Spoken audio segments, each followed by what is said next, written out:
The pandemic has devastated the restaurant industry in the U.S. Nearly 100,000 restaurants were forced to close, either permanently or for the long term, in the first 6 months of the pandemic. That's according to the National Restaurant Association. And nearly 6 million restaurant jobs were lost in just March and April.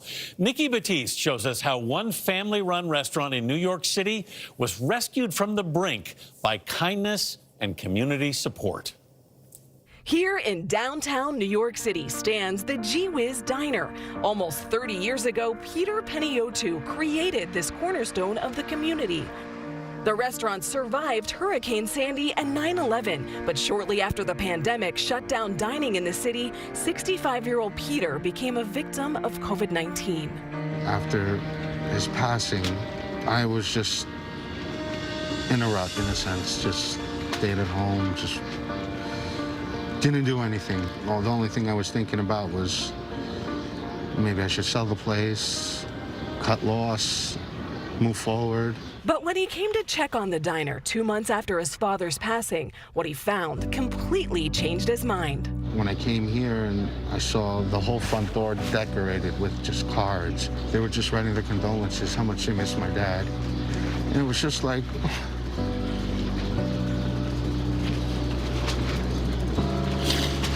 I was overwhelmed. It was very heartfelt. I couldn't believe it. I relied on him so much. Every morning I had a coffee and he had a wisdom. We talked small things to big political things, and he was always there. For 25 years, Takashi Nagaki came to the diner almost daily. He says Peter was the kind of man who welcomed everyone, offering free food to the homeless and senior citizens.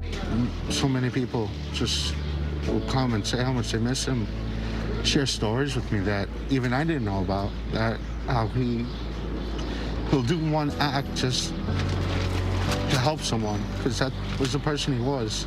Then came a simple, indelible tribute to his dad. Someone welded Peter Panayiotou on the sidewalk in front of the diner. I was in awe, and I'm like, that's a sign. I said, thank you, Dad. That was his sign to say, keep it going.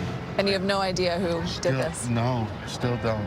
For Chris, the outpouring of love gave him the courage he needed to carry on his father's legacy. This is his store. We're going to keep running it. If the person who welded your dad's name here is listening and watching, what would you like to say to them? Thank you so much. You saved Gee Whiz. You pushed me forward. That little gesture gave me a lot of strength. I thank you so much. For CBS This Morning, Nikki Battiste, New York. Oh, Nikki Battiste should have told us we needed tissues for that story. Exactly. That was amazing. And you could see how much it affected his son and what the difference Peter made to people. Yeah. Wow. Just the name of the diner, the Gee Whiz Diner, sounds so welcoming. It's an American story. It's also a New York story. It's part of what makes the city so great, and it will bounce back. But you know what, guys? Whenever I hear stories like that and people say, who are we? Yeah. As Americans, I go, that's who we are, That's who right we there. are. Right there. Thank you, Nikki.